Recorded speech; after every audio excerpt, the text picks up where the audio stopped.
বাংলাদেশের সাবেক প্রধানমন্ত্রী ও আওয়ামী লীগ সভাপতি শেখ হাসিনার ভারত গমন এবং সেখানে অনির্দিষ্টকালের অবস্থান নিয়ে রাজনৈতিক এবং কূটনৈতিক অঙ্গনে তীব্র আলোচনা চলছে। তিনি গত জুলাই মাসের ঘটনাপ্রবাহের পর ভারতে আশ্রয় নিয়েছেন বলে বিভিন্ন সূত্রে জানা গেলেও এ বিষয়ে ভারত সরকার এখনও আনুষ্ঠানিকভাবে কোনো অবস্থান স্পষ্ট করেনি। সম্প্রতি নয়াদিল্লিতে এক সংবাদ সম্মেলনে ভারতের পররাষ্ট্র সচিব বিক্রম মিশ্রি বিষয়টি নিয়ে সাংবাদিকদের প্রশ্নের জবাবে বলেন, শেখ হাসিনার ভারতের অবস্থান বর্তমানে একটি বিচারিক আইনি প্রক্রিয়ার অধীনে রয়েছে, তাই এই মুহূর্তে এ বিষয়ে চূড়ান্ত মন্তব্য করা আমাদের পক্ষে সম্ভব নয়।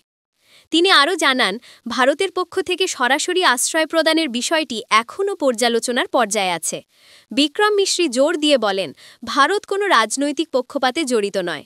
আমরা সব সময় বাংলাদেশের জনগণের নির্বাচিত সরকারের সঙ্গেই কাজ করতে চাই। বাংলাদেশ আমাদের অন্যতম গুরুত্বপূর্ণ প্রতিবেশী ও কৌশলগত অংশীদার। এই বক্তব্যের পর দক্ষিণ এশিয়ার কূটনৈতিক মহলে নতুন করে আলোচনা শুরু হয়েছে।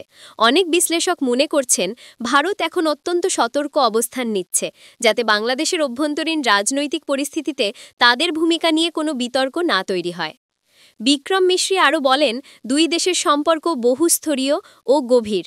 আমরা সীমান্ত ব্যবস্থাপনা, পানি বণ্টন, ব্যবসা এবং আঞ্চলিক সংযোগের বিষয়গুলো নিয়ে বাংলাদেশ সরকারের সঙ্গে নিয়মিত আলোচনা চালিয়ে যাচ্ছি।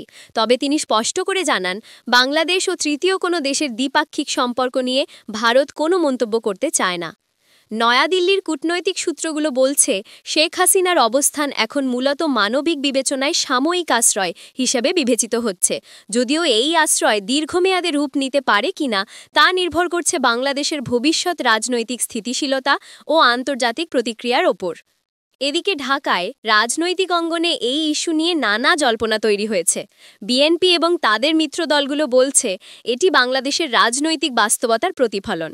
অন্যদিকে আওয়ামী লীগের সিনিয়র নেতারা বলছেন, শেখ হাসিনা শুধু বিশ্রামের জন্য গেছেন, তিনি সময় মতো দেশে ফিরবেন। বিশ্লেষকরা মনে করছেন, দক্ষিণ এশিয়ার রাজনীতিতে বাংলাদেশ একটি গুরুত্বপূর্ণ অবস্থানে রয়েছে, তাই শেখ হাসিনার ভারতে অবস্থান শুধু ব্যক্তিগত বা দলীয় নয়, এটি আঞ্চলিক কূটনৈতিক সমীকরণেরও অংশ হয়ে উঠেছে। পররাষ্ট্র সচিব বিক্রম মিশ্রির বক্তব্যের সারমর্মে স্পষ্ট, ভারত এখন কোনো তাড়াহুড়ো না করে পরিস্থিতি পর্যবেক্ষণ করছে। তিনি বলেন, টেকসই এবং স্থিতিশীল সম্পর্ক গড়ে তুলতে হলে উভয় দেশেরই দায়িত্বশীল ও পরিমিত আচরণ প্রয়োজন। এই কূটনৈতিক সংযম এবং সতর্কতা দেখাচ্ছে, ভারত আপাতত শেখ হাসিনার বিষয়ে চূড়ান্ত কোনো সিদ্ধান্ত না নিয়ে বাংলাদেশের রাজনৈতিক পরিবর্তনগুলোর দিকেই নজর রাখছে। তবে পরিস্থিতি যেদিকে গড়াচ্ছে তাতে বোঝা যাচ্ছে, দক্ষিণ এশিয়ার কূটনৈতিক মানচিত্রে বাংলাদেশের পরবর্তী অধ্যায় হতে যাচ্ছে অত্যন্ত গুরুত্বপূর্ণ ও নজরকাড়া।